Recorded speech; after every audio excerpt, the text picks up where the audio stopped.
Bismillahirrahmanirrahim. Assalamualaikum warahmatullahi wabarakatuh. Waalaikumsalam. Sahabat San yang dirahmati oleh Allah Subhanahu wa taala. Alhamdulillah nih kita kedatangan tamu.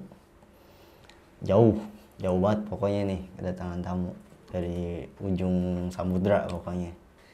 Namanya Ahmad Syauqi. Kita panggil aja Bang Ugi panggilannya. Sehat ya Bang Ugi ya? Alhamdulillah. Ya, Sehat. lancar puasa. Alhamdulillah sehat.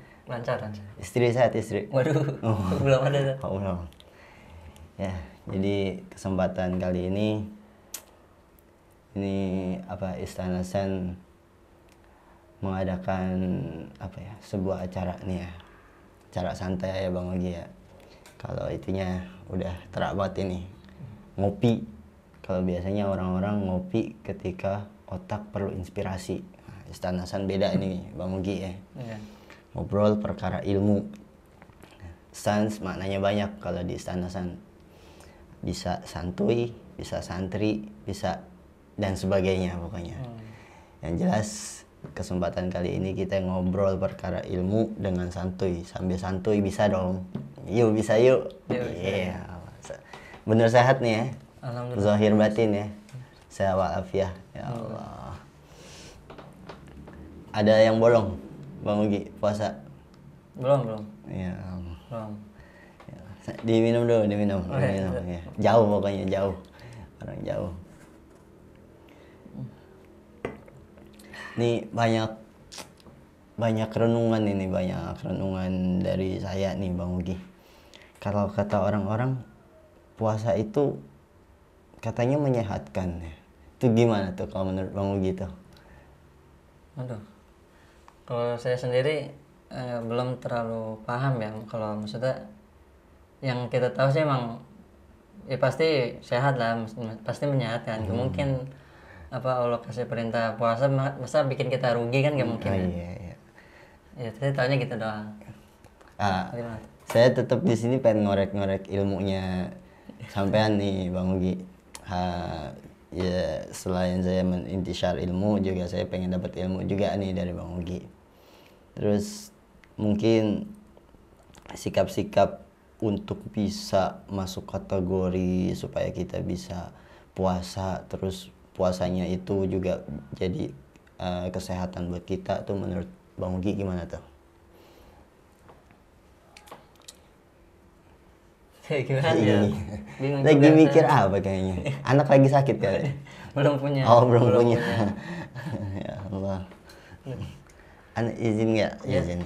Betul. Gimana tuh gimana? Nah, saya juga nggak begitu ini, terus nggak begitu paham. Terus ke kegiatan seharinya gimana nih? Di rumah atau di Ya, mana? di rumah aja sih. Di rumah aja. Paling nggak ya, ngaji gitu, ngaji. Masya tadarus. Allah. Ngaji, Iya. ngaji apa tuh? Kitab apa tuh? Ngaji Quran, ngaji Quran. Ngaji Quran. Ngaji Quran. Mungkin ada kitab-kitab. Ada sih, cuma itu saya udah berhenti, udah tawakufan gitu. Oh tawakufan. Libur dulu.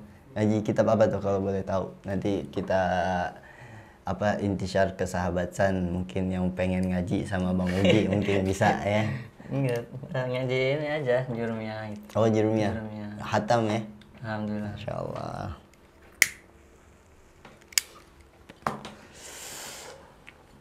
Keseharian selain ngaji mungkin apa aja Bang Ugi? Nah itu juga yang kadang kan mungkin ya seharusnya puasa tuh jangan jadi alasan apa-apa jadi males gitu ya. Oh iya benar-benar banyak tuh yang Kan sering kayak tuh gitu. saya dengar seharusnya dengan puasa lebih ini kan, lebih maksudnya ngejalanin hari tuh ya. Ya. Tapi emang ya kadang gitu ya males Itu ngapa-ngapain. males sebab lapar kali ya. Mungkin. Kan jadi yang pertanyaan tuh katanya kalau belum puasa setan kan dikurung gitu ya. Tapi kok kita masih bisa ngelanggar gitu kan, itu setan apa yang udah kita gitu. Sebenarnya yang setan itu manusia apa setannya? Itu yang lebih setan daripada setan ya ternyata gitu. Iya kalau kita dengar dari hadisnya juga kan kadang begitu ya, ya. Pintu neraka tertutup, Terus pintu surga dibuka terkhusus apa Babur Rayyan ya kalau nggak salah. Ada satu pintu surga yang khusus bagi orang puasa yang dibuka, yang di situ hadisnya dikatakan apa, kalau nggak salah namanya pintunya pintu Ar-Rayyan itu. Terus selain itu juga para syayatin ya kan, kayaknya ini iblis emang pinter banget kayaknya, masih nyimpan stok setan banyak kali ya dia. Mungkin. Itu yang sebenarnya setannya itu yang gimana kalau menurut pemandangan kesehariannya Bang Ugi itu? Gimana ya? Itu juga apa ya? Jadi emang nggak tahu. Saya juga jadi pertanyaan itu. Maksudnya saya ini nanya ke antum gimana maksudnya? Saya bingung gitu. Nggak usah tawaduk lah. Beneran. Saya beneran nggak tahu. Makanya udah berapa hari gitu kan kepikiran tiba-tiba. Oh iya, bener juga. Kenapa bisa begitu? Apa itu setannya lain apa gimana gitu? Sebenarnya emang setan ya, setan itu emang benar-benar setan emang. Senang setan ya. Jadi kalau di idealisnya itu pun hawa nafsu itu emang buruk. Jadi kalau yang saya tahu hawa nafsu itu emang sangat-sangat buruk. Yang tersimpan dalam hati itu masih ada sisa-sisa keburukan tatkala setan pun tidak mengganggunya. Maksudnya kayak gini, misalkan di waktu kemarin udah ada satu setan yang mengganggu, cuman masih membekas. Nah, bekasnya itu yang menjadi efek di keesokan harinya. Nah, itu gimana tuh menurut pemandangan Mang Ugi? Kira-kira? Ya mungkin begitu mungkin ya mungkin. Saya juga ya nggak tahu. Nanti nggak lebih tahu. Jangan gitulah. Beneran. Nah, ana izin dukun ya, nggak masalah ya. Saya minum. Oh iya. Saya minum. Dukun nggak haram ya. Enggak. Oh. Kalau buat dukun sendiri nih, Bang Ugi, kita bahas masalah dukun sedikit lah ya. Gimana nih menurut Bang Ugi masalah dukun? Haramkah, makruhkah, atau malah bid'ah kah? Kalau untuk sampai ke haram sih kayaknya enggak ya. Oh. Mungkin enggak. Saya juga sering saya sering nanya juga ke satu saat itu ke guru-guru saya gitu. Rokok tuh hukumnya gimana gitu.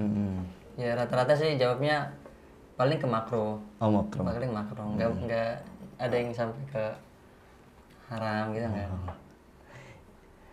Cuman kalau untuk pendapat yang kuat itu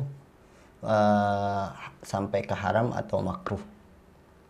Makruh. Makruh ya, pendapat yang kuat, sangat kuat. Ya. Jadi labas ya, maafi muskil ya. Maafi muskil ya Allah. Hanya anak itu ya, merokok pun ada sebabnya gitu loh, merokok ada sebabnya. Jadi kalau orang-orang dulu yang pernah saya dapat kisah-kisah itu, ada yang model ulama A ngedukhon sabab dia punya murid yang bangsa gaib. Nah, ya. Untuk memfilter, untuk menyeimbangi bahasa obrolannya itu ya via dukhon bahasanya.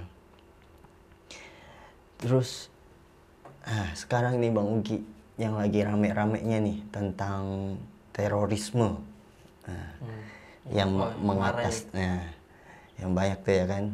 Terus salah satunya yang lagi rame itu yang satu wanita bercadar Nah, mereka nih maaf mereka mengatasnamakan jihad. Setelah mengatasnamakan jihad juga mengatasnamakan Islam. Nah, mungkin Bang Ugi nih penjelasannya sedikit gimana nih untuk masalah jihad atau terorisme. Kalau untuk penjelasan sih saya juga ya ilmu saya belum nyampe ke situ. Paling yang saya tahu ya emang mungkin ya salah ininya, salah nangkap mungkin. Salah nangkap ya? Salah nangkap. Salah ya mungkin kalau itu sih didoktrin gitu, Oh, didoktrin. Oh iya benar. Mungkin Itu pasti mereka punya kayak semacam bos atau gimana? mungkin ada yang ngedanain juga gitu ya. Oh, Mungkin dia kaya itu. ya nggak tahu juga tapi ya. Ya Nggak tahu juga tapi saya. Ya Allah. Ya. Mungkin Bang Ugi ada unek-unek kali gitu. Kita kan sembari sharing nih di Istana Sans. Biar sahabat San juga bisa meresap ilmu-ilmunya Bang Ugi juga. Apa tuh kira-kira? Paling mungkin kalau misalnya kejadian kayak terorisme gini, mungkin kan di kehidupan biasanya, misalnya yang pelaku kemarin, mungkin kan di kehidupan biasanya kan pasti taat, orang pasti maksudnya taat ya, sholatnya mungkin, Oh iya, pasti. ibadahnya kan Iya. pasti mungkin taat ya karena mungkin gitu kan. Terus dia melakukan dosa, itu kan termasuk dosa mungkin ya. Nah, Melakukan ya gitulah. Apakah pahala-pahala yang mungkin dulu pernah dia, ya kebaikan-kebaikannya dia, apakah hilang gitu karena dia melakukan dosa ini gitu? Apa gimana gitu? Mungkin kan pahalanya mungkin ini kayaknya dulu, ngetes nih ya. enggak, kan nanya mungkin kan dulu dia rajin gitu kan, pahalanya banyak. Terus dia ya melakukan dosanya di yang ini di akhir hidupnya ini. Terus gimana gitu? Dengan mengatasnamakan jihad, Iya, dan juga dengan mengatasnamakan Islam, seakan-akan jihad yang menurut dia itu adalah dengan perang dan bahasanya mengorbankan jiwa raganya itu demi Islam gitu kali ya.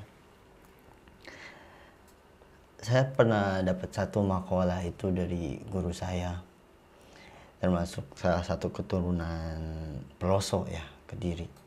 Kalau mungkin Bang Ugi pernah tahu, namanya itu Gus Kausar, Abdurrahman Kausar. Beliau tuh bilang entah apa yang membuat makna jihad itu menjadi sempit di akhir zaman seperti ini. Sebenarnya kalau kita lihat dari hadisnya, innamal a'malu binniyat wa innamal likulli imri'in ma nawa, ya kan, faman kana hijratuhu. Memang hadis di sini ya kan menjelaskan, lebih condong menjelaskan tentang hijrah. Nah, cuman di tafsirannya pun ada yang mengatakan, salah satu ulama ada yang menafsirkan dengan makna-makna jihad. Jadi entah apa yang menjadikan makna jihad sesempit ini, seakan-akan jihad sama dengan perang, jihad sama dengan perang, ya kan. Sebenarnya makna jihad pun hampir sama kayak hijrah. Maksudnya apa? Kalau hijrah kan mungkin apa tuh maknanya Bang Mugi? Pindah ya. Move on. Ya. Kalau bahasa anak sekarangnya move on. Hijrah, jihad. Nah, jihad itu maknanya banyak. Kayak misalkan kita sebagai santri lah, kebetulan di Istana Sans itu banyaklah dari kalangan santri. Santri bangun dari subuh, ya kan, sampai ketemu subuh lagi, yang ngaji lah, yang sholat lah, yang jamaah lah, yang abdi dalam lah. Itu pun udah masuk kategori jihad. Jihad yang gimana dulu, ya kan? Ada jihadnya santri yang ngaji, ada jihadnya orang tua yang menafkahi, ada jihadnya karyawan ya kerja, ya kan, sesuai perintah bosnya. Nah, ya berarti jihad itu tergantung bagaimana orang melakukannya. Yang jelas dia melakukannya tidak menyeleweng dari aturan syariat-syariat yang sudah diajarkan Nabi Muhammad SAW. Nah, dari situ kita juga udah tahu. Kayak misalkan mungkin Bang Ugi pernah dengar satu hadis yang berbunyi man salaka thoriqan, apa tuh? Nanti begini mulu, ya kan? Jangan begini mulu. Agak lupa-lupa. Biasanya kalau lupa nggak inget ya. Iya. Yang itu kan, orang tatkala benar-benar menempuh, ya kan, dengan menuntut ilmu untuk mencari ridho Allah, fa insya Allah Allah akan memudahkan jalannya. Itu pun juga termasuk jihad. Kalau kita buka tafsirannya, mungkin ada satu kitab yang recommended dari Al-Fakir, kitab Dalilul Falihin, syarahnya Riyadhus Shalihin. Nah, di situ Dalilul Falihin lituruki Riyadhus Shalihin kalau nggak salah itu. Nanti sahabat san boleh dilihat. Di situ menafsirkan bahwasanya di situ juga ada maknanya jihad. Nah, jadi jihad itu ya tergantung kategori dan kemampuan orangnya. Kayak misalkan ada satu kiswah yang pernah saya dengar itu, Sayyidina Abdullah ibn Mubarak. Ini salah satu sahabat yang giroh dia perangnya. Dia kalau diperintah oleh Rasul langsung dilakuin, nggak kayak kita ya kan, diperintah sama orang tua suruh ke masjid ya boro-boro ya kan. Itu Sayyidina Abdullah ibn Mubarak ini tatkala perang dia menjadi pimpinan, panglima lah bahasanya. Nah pas lagi perang ya kan, kemudian lagi break, lagi istirahat ya kan, lagi istirahat. Pas lagi istirahat ini beliau nih kumpul sama sahabat lainnya, sama prajurit lainnya. Tiba-tiba beliau ngeluarin unek-unek. Berkata beliau, wahai sahabat, hal ta'lamu, ya kan? Kalau ya kita langsung ituin aja artinya, apakah engkau tahu ya kan, ada perbuatan yang lebih afdal daripada perbuatan kita yang sedang kita lakukan ini? Yakni apa? Mereka lagi pada ngapain ini? Perang kan? Salah satu sahabat bertanya di situ, apa wahai Sayyidina Abdullah bin Mubarak, bukankah ini perbuatan yang lebih utama daripada perbuatan yang lainnya? Kita perang, adanya kita, kaki kita melangkah sampai di sini, itu pun karena utusan Rasul, ya kan? Diutus oleh Rasul Muhammad SAW untuk perang, untuk menegakkan Islam. Ya benar, ya kan? Tapi masih ada yang lebih utama, masih ada yang lebih afdal daripada perbuatan kita yang sedang kita lakukan, ya kan? Beliau satu sahabat lagi bertanya, apa itu? Sayyidina Abdullah bin Mubarak, perbuatan apa itu? Beliau bilang, perbuatannya seorang bapak, seorang ayah, ya kan, yang dari pagi sampai ketemu pagi lagi, ya kan, cuman ia menyisihkan waktu malamnya untuk bangun, ya, bertahajud, qiyamul lail, mendoakan anak-anaknya, mendoakan istrinya, mendidik anaknya, ya kan, dari pagi sampai ketemu pagi, cuman dia menyisihkan waktu sepertiga malam nih untuk mendoakannya, ya kan. Kemudian setelah itu, tatkala dia setelah tahajud nih Gus, ya, setelah tahajud dia keliling, ya, maksudnya dia ngontrol nih kamar anak-anaknya. Oh, anak-anaknya lagi pada bobo, lagi pada bocan, bobo cantik, ya. Lagi yang laki lagi pada bogan, bobo ganteng. Ya bininya nih, bini yang pertama bocan juga, bini yang pertama juga lagi bocan. Kemudian ada sebagian anak ini yang tidurnya mukasyifin, yakni apa? Tidurnya itu terbuka auratnya. Nah, si ayahnya ini nutupin, ya kan, ditutup auratnya, diselimutin, ya kan. Jadi bukan bininya doang yang romantisnya, romantisnya bukan sama bininya doang, tapi juga sama anak-anaknya. Terus ditutupin. Setelah itu dia bermunajah lagi sama Allah. Dia gunakan itu waktu sepertiga malam, waktu qiyamul lailnya, untuk bermunajah lagi, dan dia niatkan untuk anak-anaknya, untuk keluarganya, supaya menjadi sakinah, mawaddah, warahmah. Nah, itulah perbuatan, kata Sayyidina Abdullah bin Mubarak, itu perbuatan yang lebih utama daripada perbuatan kita yang sedang kita lakukan. Itu padahal posisi perang, ghazwah. Nah, jadi ada ghazwah, ada kalau nggak salah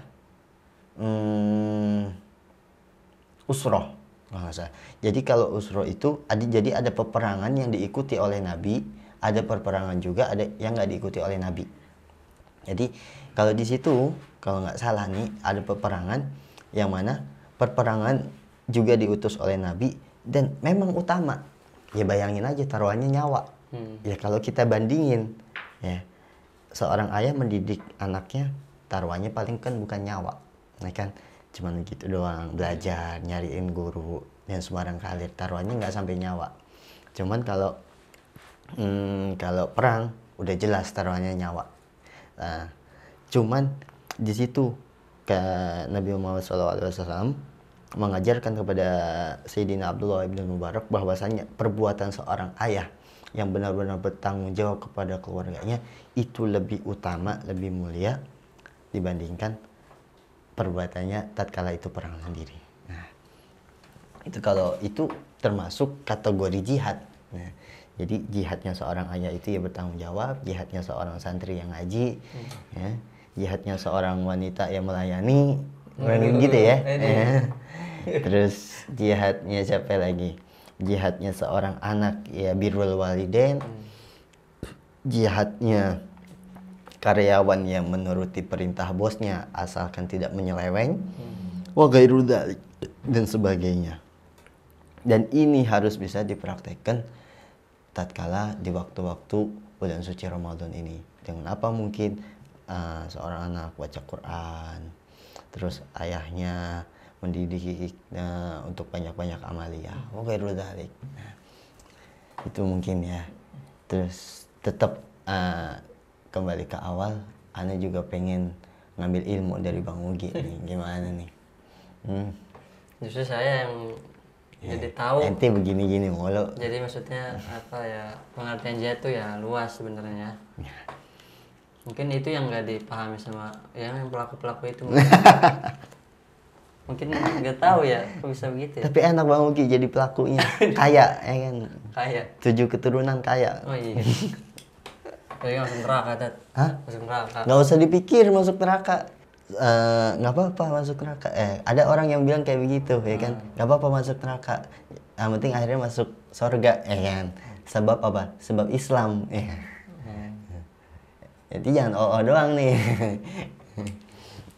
Cuman kalau kita lihat emang rata-rata orang begitu Bang Ugi. Apa namanya? Ya udahlah, kayak misalkan banyak yang salah mengartikan. Satu lagi nih, banyak yang salah mengartikan bagi saya, menurut saya, menurut pemandangan juga saya dapat kisah-kisah dari guru saya itu banyak yang salah mengartikan tentang syairnya Abu Nawas. Yang kita tahu apa tuh? Ilahilas, tulil firdaus, wala aqwa ala narid ya ini. Seakan-akan Abu Nawas bilang, sekelas level Abu Nawas bilang, ya Rob, ya, saya nggak pantas masuk surga, tapi saya nggak kuat di neraka. Nah, itu sama aja ngeledek malaikat itu kayak begitu. Iya, sama aja ngeledek malaikat. Nah, malaikat pengen nyatet dia masuk surga apa enggak ya? Dia pengen masuk neraka apa kagak ya? Sama aja ngeledek ya kan. Gak pantas masuk surga, gak kuat masuk neraka. Ya masa iya dia ngedekem bae di Siratal Mustaqim ya kan? Iya. Ketahuan dia dagang ngasongan di Siratal Mustaqim ya. Ya Allah. Jadi yang saya pahami itu kenapa orang-orang menganggap bahwasanya ya udahlah nggak apa-apa Islam KTP ya kan. Yang penting Islam. Nah, biar nanti yang penting masuk surga, nggak bisa. Justru pertama Wali Songo ya kan, mungkin contohnya Wali Songo, para kerajaan, para ulama-ulama dulu datang ke Indonesia itu untuk meningkatkan keimanan. Memang judulnya Intisyarul Islam, menyebarkan Islam. Cuman sikapnya itu meningkatkan keimanan. Jadi yang paling utama itu sebelum syahadat adalah iman, ya kan? Syahadat orang kalau Islam mah gampang, ya kan? Udah syahadat dikatakan Islam ya. Iya. Namun kalau iman belum tentu, ya kan? Iman belum tentu. Nah, orang-orang yang paling duluan masuk surga ya ini adalah orang-orang yang iman, khususnya nih di bulan suci Ramadan. Pahalanya puasa kan ya Allah berlipat-lipat ganda ya, berlipat-lipat ganda ya, bukan janda ya. Bahaya nih Bang Ugi nih. Ngopi dulu, ngopi, ente kayaknya waling banget pala.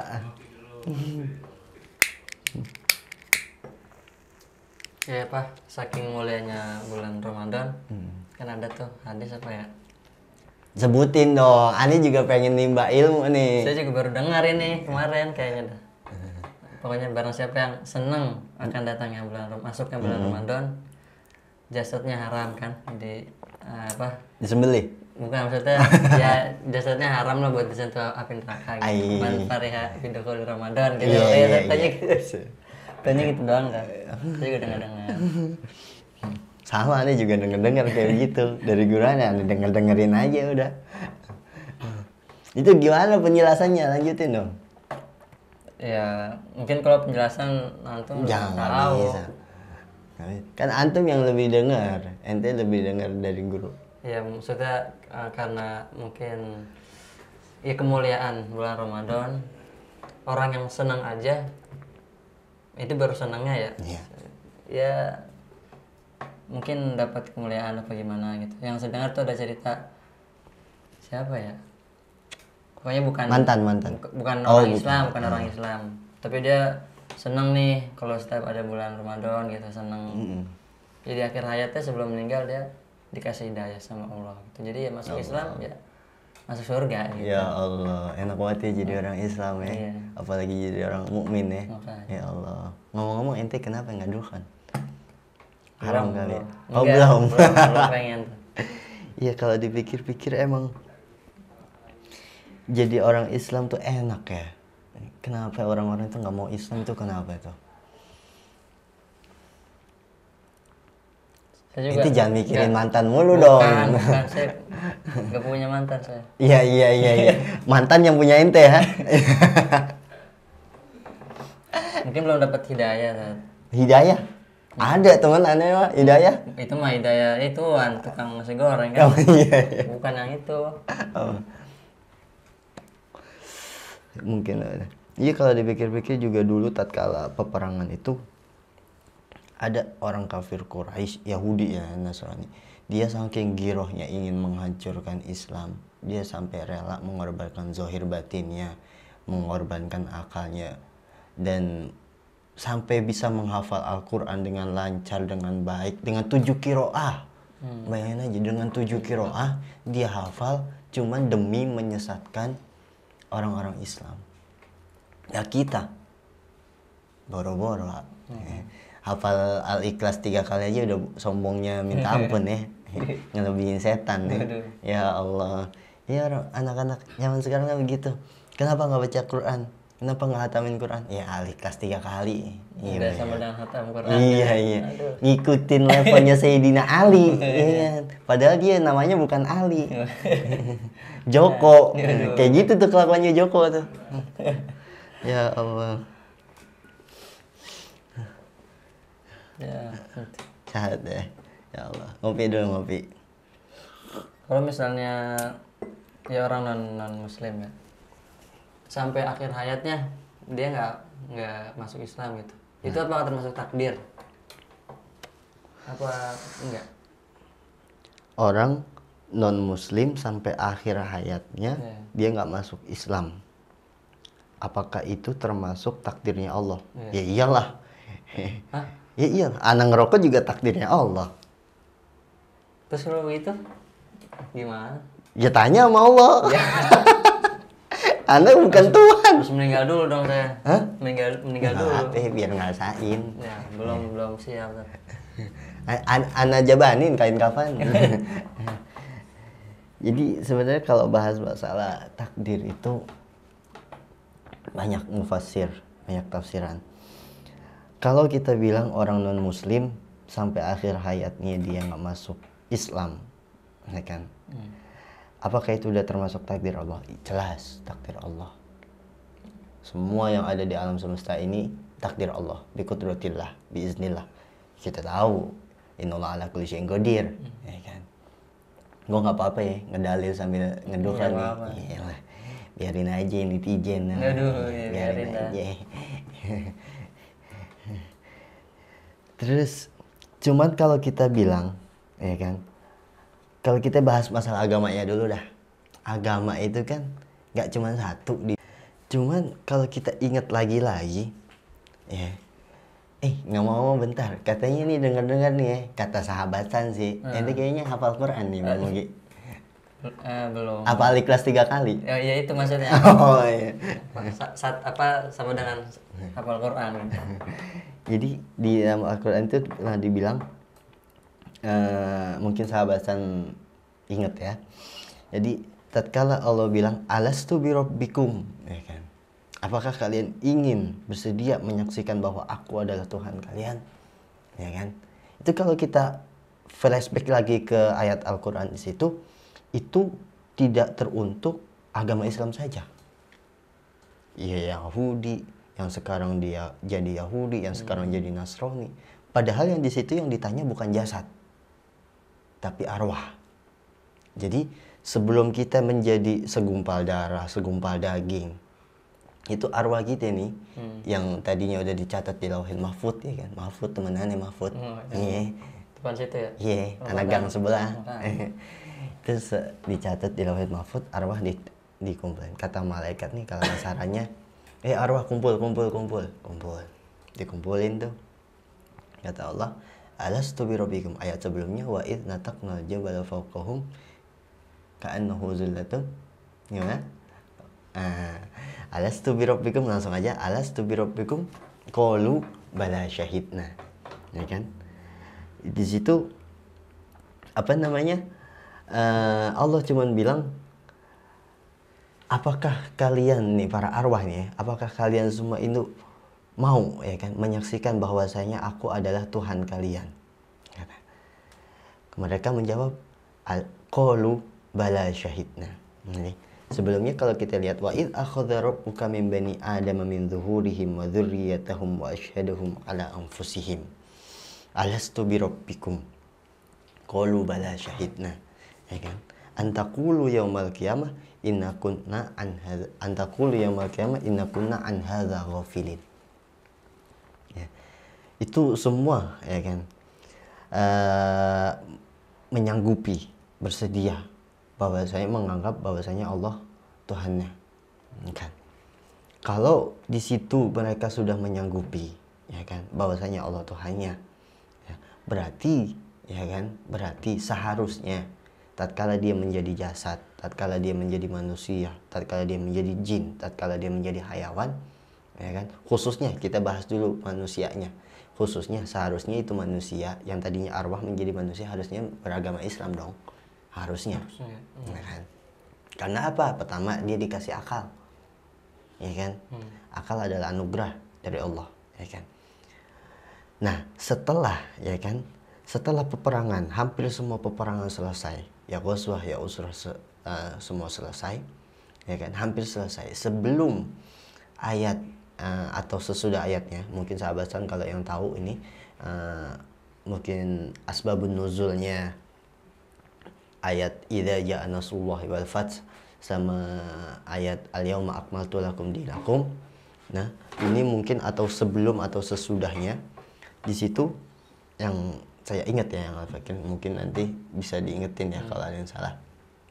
Jadi Allah sendiri sudah mewahyukan kepada Rasul Muhammad SAW bahwasanya agama Islamlah yang paling benar, agama Islamlah yang paling sempurna. Kita tahu al-yauma akmaltu lakum dinakum wa asmamtu alaikum ni'mati wa raditu lakumul Islam madin. Makanya nih Bang Wi, kalau kita dulu SD nih sering baca raditu billahi robba wa bil Islam. Sekarang nih kalimat itu tuh udah jarang banget ya.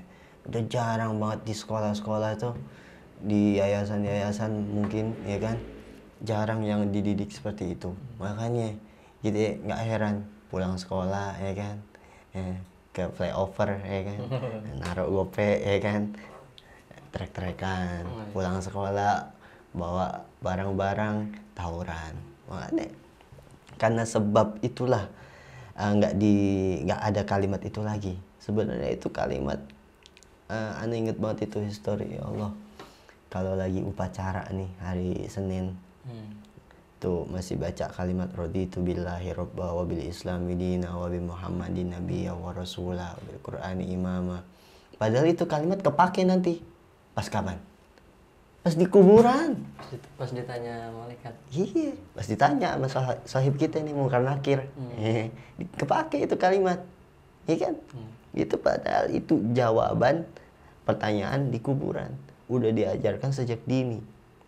Nah, kalau kita berbicara tentang takdir, apakah semuanya udah takdir? Iya, takdir. Cuman kan kita pernah dengar Bang Mugi, takdir kita bisa dirubah ya. Itu cara ngerubahnya gimana tuh? Cara ngerubah takdir? Doa. Oh, iya. Doa. Iya, kalau yang kita sering dengar mah doa ya. Kalau kita dengar emang takdir bisa dirubah dengan doa. Tapi doa yang gimana ya? Ya kan? Sikapnya gimana ya? Ya kan? Allah memang mujibas sa'ilin. Allah memang Maha Rahman Ar-Rahim. Tapi khususnya nih di bulan puasa, kita harus tingkatin takwa. Takdir bisa dirubah, intinya cukup dengan takwa. Level tertinggi, ya kan? Level tertinggi setelah orang shaim, setelah orang yang puasa, itu adalah orang yang bertakwa. Jadi kalau aneh Al-Fakir ini pernah dengar Bang Uji, satu hadis yang mengatakan bahwasanya orang nih umatnya Nabi Muhammad SAW yang masuk surga pertama orang-orang yang shaim, orang yang puasa, yang rajin puasa, ya kan? Puasa tetap dengan imanan wahtisaban supaya dapat mau ghufirallahu taqaddama min dzambi. Iya, benar juga ini. Itu mah sering di ini kan. Itu ngustad di mana? Waktu di pondok dulu. Ada tulisan di belakang buku tuh. Gitu ya. Iya, jadi makanya tahu gitu. Sambil diminum dong, biar nggak oleng kepala. Jadi gitu. Orang pertama tuh yang masuk surga beruntut orang yang shaim. Ya ini makanya di Quran itu as-shaimina was-shaimat wal-hafidhina wal-hafidhati furujahum, ya kan? Wa ila akhirih. Orang yang kedua yang masuk surga orang yang takwa. Nah, orang yang takwa itu runtutan atau rombongan kedua setelah orang yang shaim yang masuk surga. Nah, jadi takdir kalau intinya, ya kan, takdir bisa dirubah untuk orang yang bertakwa dengan sikap bertakwa. Nah, takwa bisa dirinciin lagi. Takwa bisa dirinciin lagi. Kalau bahasa kasarannya, apakah takwa itu cuma ada di Islam? Enggak. Takwa ada di Katolik, takwa ada di Yahudi, takwa ada di Hindu, Buddha. Hanya saja istilahnya beda. Ya kan? Sekarang kalau yang kita tahu Bang Miki, makna umumnya, arti umumnya dari takwa apaan sih? Ya, menjalankan apa yang menjadi perintahnya, jauhkan apa yang menjadi larangannya. Nah iya. Karena kita punya akal. Ya, ilokan ya kalau bahasa orang. Ilokan. Iya kan, kalau bahasa Betawi pinggiran ilokan kali ya. Orang udah punya akal, ya kan, pengen jima di pinggir jalan. Aduh. Ya ilokan, nggak mungkin. Ya, orang mau agama Katolik, kalau dia punya otak, kalau dia punya akal, akalnya berfungsi, otaknya normal, ya masa iya dia pengen jima sama lakinya di pinggir jalan? Kan nggak mungkin. Nah, itu dia juga udah termasuk kategori takwa secara hakikatnya. Dia sudah menjalani perintah dari agamanya. Agamanya nggak mungkin. Agamanya memerintahkan perbuatan yang buruk, nggak mungkin. Nah, begitupun juga dengan Islam. Islam memakai istilah takwa. Nah, maknanya pun sama. Jadi makna umum dari takwa pun juga dipakai di Taurat, juga dipakai di Injil, juga dipakai di Zabur, juga dipakai di agama-agama lain. Cuman saking sayangnya, sayang seribu sayang, ya kan, sayang seribu sayang ini si Bambang Pamungkas tembakannya nggak masuk ya. Oh, Allah. Udah pensiun. Oh, udah pensiun. Udah main bola. Main bekel kali. Mungkin. Oh, mungkin. Mungkin kalau lagi kayak begini kayaknya dia lagi adu bisnis. Jadi resellernya Ismet Sofyan, dagang korma Sukari. Oh, dia dagang korma sekarang? Kayaknya. Sayang seribu sayang ini agama-agama Katolik, kitab-kitab Taurat, Zabur, Injilnya itu udah dirubah. Sama siapa? Kalau kita tahu sama Yahudi dan Nasrani. Nah, mereka lah yang paling kejam ya Yahudi. Karena Yahudi udah paling kaya, ya paling kejam. Yaitu kitab Zabur, Taurat, Injil isinya yang ori ya, bahasanya ori udah diganti semua. Karena sebab itu orang-orang Katolik sekarang memandang Islam mungkin radikal. Ya kan? Begitupun juga orang-orang yang Islam KTP memandang Katolik, memandang Hindu, memandang Protestan, memandang agama yang selain Islam, ya itu pun dengan pandangan jelek. Nah, sebab itulah, ya kan? Makanya dulu satu pesan dari orang tua Al-Fakir, tatkala abad ke berapa ya? Mungkin abad ketiga ya. Itu setelah umat Muslim memenangi beberapa puluh kali peperangan Ghazwah, itu kafir Quraisy udah nyerah. Nah, salah satu panglimanya itu berpikir kalau kita terus-terusan berperang secara fisik pasti kalah sama Islam. Karena jumlah pasukannya Islam makin hari makin banyak. Nah, sedangkan jumlah kafir Quraisy makin hari makin dikit. Karena sudah Allah ciptakan, ya kan? Allah ciptakan delalah, Allah ciptakan itu. Allah bikin tatkala di situ abad ketiga Allah memunculkan umat Islam, dan benarnya Islam dan kemenangan Islam itu makin tinggi. Makanya dari situ Allah menurunkan ayat idza jaa nasrullahi wal fath wa ra'aitan nasa yadkhuluna fi dinillahi afwaja sabbih bihamdi rabbika wastaghfir innahu kana tawwaba. Setelah itu barulah Allah bilang al-yauma akmaltu lakum dinakum, ya kan? Nah, dari situ makanya di situ Allah bahasanya memerdekakan atau memperjayakan Islam, ya kan? Di situ bangsa Arab dibikin jaya, Islam dibikin jaya, dibikin kelihatan di mata-mata kafir Quraisy, di mata Yahudi. Maka pada tertarik, pada masuk Islam, pada iman, pada syahadat, semakin terkikis jumlahnya kafir Quraisy. Nah, di situ orang kafir Quraisy berpikir, gimana nih caranya mengalahkan orang Islam? Nah, gimana caranya? Caranya yang pertama, aneh bakar rokok dulu. Saya minum dulu juga berarti. Kesalahan ente nggak duhon. Belum pengen. Belum pengen. Iya deh. Ente jangan ngeduhon, diduhon aja. Diduhon. Paham ya? Diduhon. Iya, diduhon. Ya, ente lemot.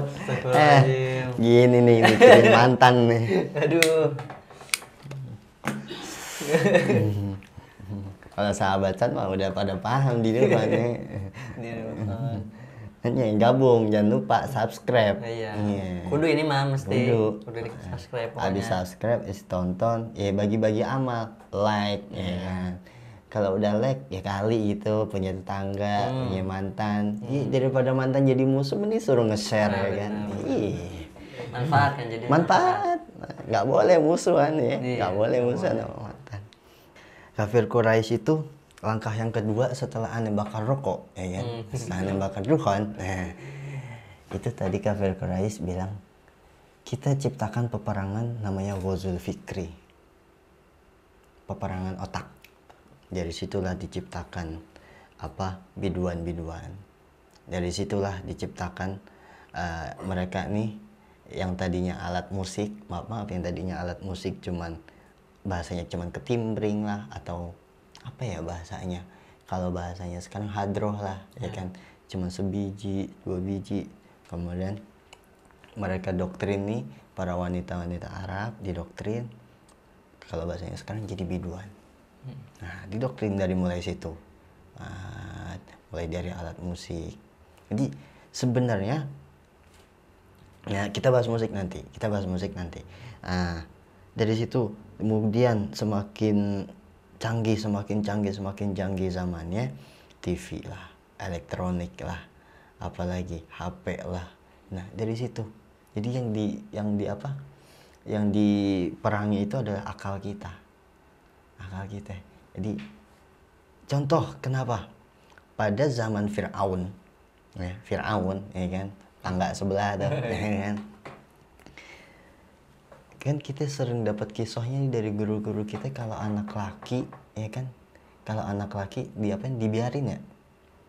Apanya? Kalau lahirnya anak laki dibiarin kan, terus kalau yang lahirnya anak perempuan dibuang, kalau nggak dikubur hidup-hidup. Nah dari situ, jadi yang lahirnya anak perempuan dikubur hidup-hidup, pokoknya dibunuh lah, di apa. Tatkala lahirnya orang laki di apa bahasanya Bang Ugi, digedein, dibanggain karena penerus. Nah sebab itu dijadiin penerus, didoktrin mulai dari kecil, diasah otaknya, dikasih ini. Kalau bahasa sekarangnya dimanjain. Nah kalau bahasa anak yang sekarang ya, sekarang kalau orang-orang sekarang nih ya, maaf nih ya, kalau yang kesindir mah bodo amat. Ya kan, anak-anak sekarang nih, anak bayi kecil ya masih pigi banget nih, umur 6 tahun masih umur 5 tahun 4 tahun masih pigi banget, nangis dikit kasih YouTube, ya Allah, kasih HP kan. Si Upin Ipin, padahal Upin Ipin nggak pernah gede. Naik kelas juga nggak pernah nih. Aneh nggak pernah tahu orang tuanya ngambil rapot. Orang tuanya udah nggak ada. Hah? Oh iya ceritanya, kan ada neneknya. Iya ada. Itu kemana tuh neneknya? Masa iya tiap hari ke pasar mulu? Kan.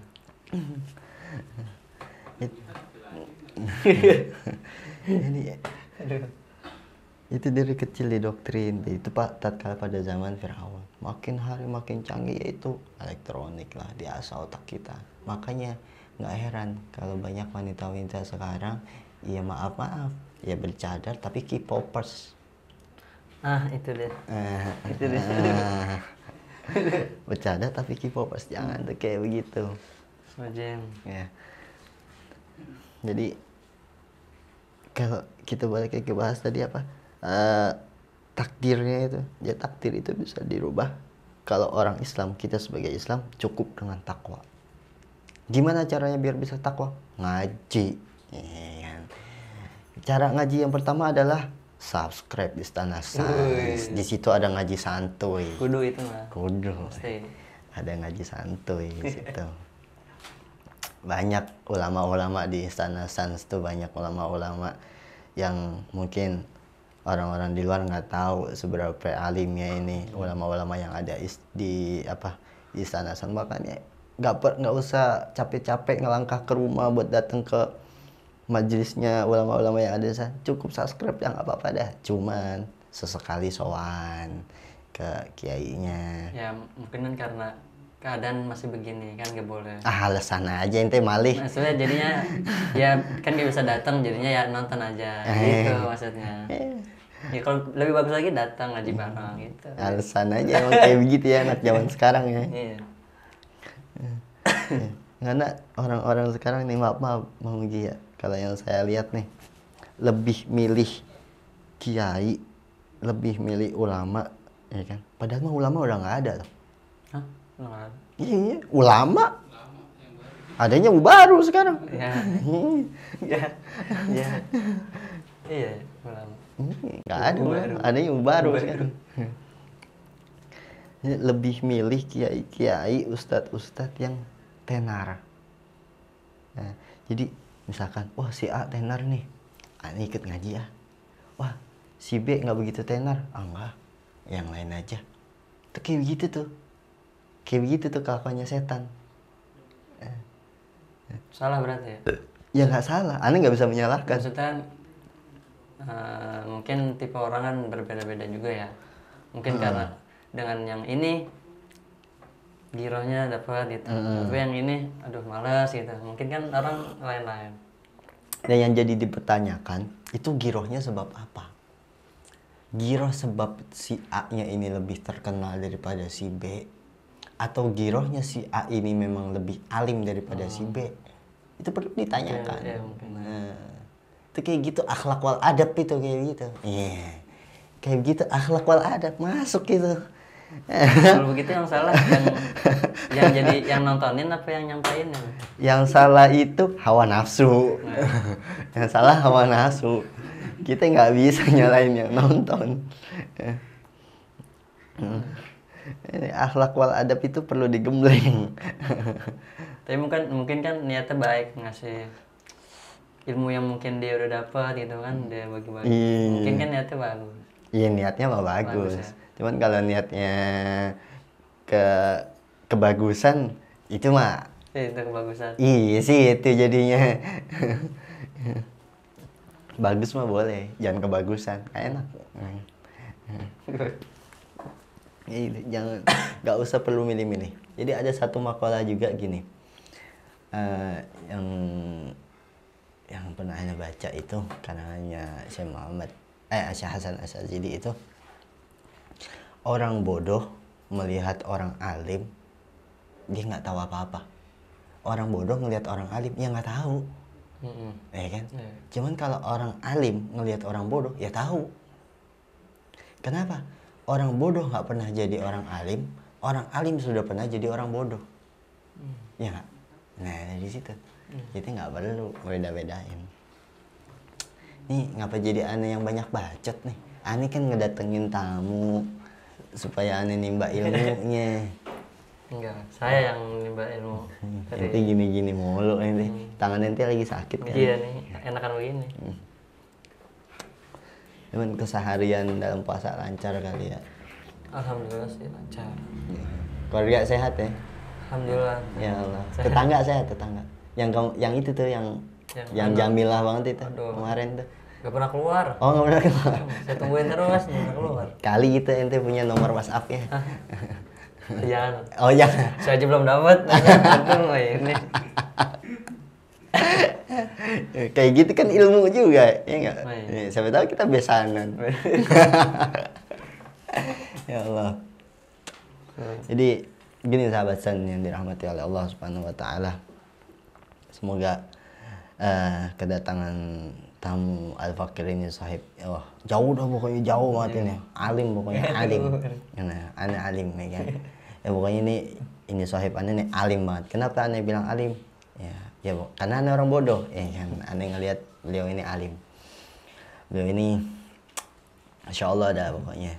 Karena saking tawaduknya jadi nggak mau ngeluarin ilmunya. Jadi aneh nih yang jadi banyak bacot. Jadi semoga ilmu-ilmu yang kita dapat dari Bang Ugi ini bermanfaat bagi kita khususnya di bulan suci Ramadan ini. Nah, akhir kalam nih khusus buat ente nih. Kasih dong kesan dan pesannya dalam ngopi ini, kesempatan ngopi nih, ngobrol perkara ilmu nih. Ya, buat sahabat nih. Kesan-kesannya ya, ini pertama kali saya bikin kayak gini. Ah, ngibul aja. Beneran. Ya, seneng banget. Udah mah apa namanya? Ente berarti ente nggak bakal kena api neraka dong, seneng? Hah? Nggak bakal kena api neraka dong? Ya mudah-mudahan kayak gitu. Pengennya kan begitu gitu. Ya senang udah diundang ikut ini. Alhamdulillah. Ya ntar via Japri aja ya rekeningnya. Aduh. Terus gimana nih kesan dan pesannya buat sahabat San? Ya pesannya buat Siapa sih? Buat ini viewers kita lagi. Iya. Pokoknya ya semangat itu menjalani puasanya gitu. Karena kan katanya orang yang puasa itu ya orang-orang yang dipilih sama Allah. Masya Allah. Katanya gitu. Iya. Katanya, orang yang masuk warteg juga orang-orang iya, pilihan. Makanya, katanya gitu. Terus. Ya gitu aja sih kalau dari saya. Ente ngasih kesan pesan kayak kesahabatan udah kayak ngasih pesan-kesan ke mantan dah. Semangat. Yang lebih itu dong, yang lebih idealis lagi dong. Yang lebih ngena di hati. Saya nggak pinter dalam berbicara. Ente emang nggak pinter tapi alim. Ya pokoknya itu aja sih, saya senang bisa diundang gitu di sini. Ya saya juga minta maaf kalau mungkin kata-kata saya gitu ada yang kurang sopan atau gimana gitu saya. Sopan. Jadi sahabat Zan yang dirahmati oleh Allah Subhanahu Wa Taala, semoga sehat semua. Nih sebab kedatangan Sahib Al-Fakir yang alim nih, yang jauh pokoknya jauh dari ujung akhirat sana. Ya Allah pokoknya banyak ilmu-ilmu. Jadi lagi-lagi tatkala posisi kita bertamu itu jangan sesekali kita merasa bahwa kita yang lebih pintar, bahwa kita yang lebih alim, bahwa kita yang lebih daripada teman kita atau orang-orang yang ada di depan mata kita. Jangan. Jadi sebab kedatangan Sohib ana ini Al-Fakir, ana Al-Fakir bisa mengintrospeksi. Ya mungkin Bang Ugi ya kan lebih ketawadhu, cuman ana lebih bisa berintrospeksi. Kesimpulannya banyak banget pokoknya, saking alimnya di ujung akhirat sana nih Bang Ugi. Pertama tadi kata beliau harus lebih semangat. Kedua, tetap menjalankan puasa sebab la'allakum tattaqun. Terus tadi ketiga, makna jihad, jangan mempersempit makna jihad sebab doktrin-doktrin yang ada di akhir zaman. Mungkin begitu ya Bang Ugi. Terus tingkatkan rasa husnuzon, ya kan? Minimalkan rasa suuzon. Karena husnuzonnya orang kepada orang lain, kalau husnuzonnya itu salah, kita masih dapat pahalanya niat husnuzon. Cuman kalau benar, pahalanya double. Nah, keempat, mungkin menjelang nuzulul Quran, ya mungkin masih beberapa hari, tapi dengan kita memuliakan bulan suci Ramadan ini, sahabat San, kita banyak-banyak amaliyah, ya kan? 1 ayat, 2 ayat, 3 ayat setelah sholat maktubah itu usahakan lidah kita, lisan kita bersosialisasi, berinteraksi dengan kalamullah al-qadim, yakni Al-Quranul Azim. Itu usahakan dari situ. Mungkin yang kelima banyak. Yang kelima, sahabat San bisa pantengin terus, komen di bawah. bisa komen di bawah, ya kan, bisa komen, bisa like, bisa share kalau emang bagi kalian sahabat San bermanfaat, ya kan. Nah, ini berhubung nih jadwalnya Bang Ugi ini di ujung akhirat sana banyak nih, padat, ya kan. Cukup sekian sahabat San yang dirahmati oleh Allah Subhanahu wa taala, semoga manfaat fid dunya hatal akhirah. Dan kali ini kesempatan ngopi, ya kan, ngobrol perkara ilmu, nah, sambil santuy, bisa dong, yuk, bisa dong pastinya. Jangan lupa sahabat San, ya kan, gunakan waktu, pantengin terus Istana San, ya kan, semoga manfaat fid dunya hatal akhirah. Cukup sekian Bang Ugi, nah, ente udah ditunggu ya sama pengawal ya. Ya, mungkin cukup dari sekian Al-Fakir, ya kan. Assalamualaikum warahmatullahi wabarakatuh. Waalaikumsalam warahmatullahi wabarakatuh.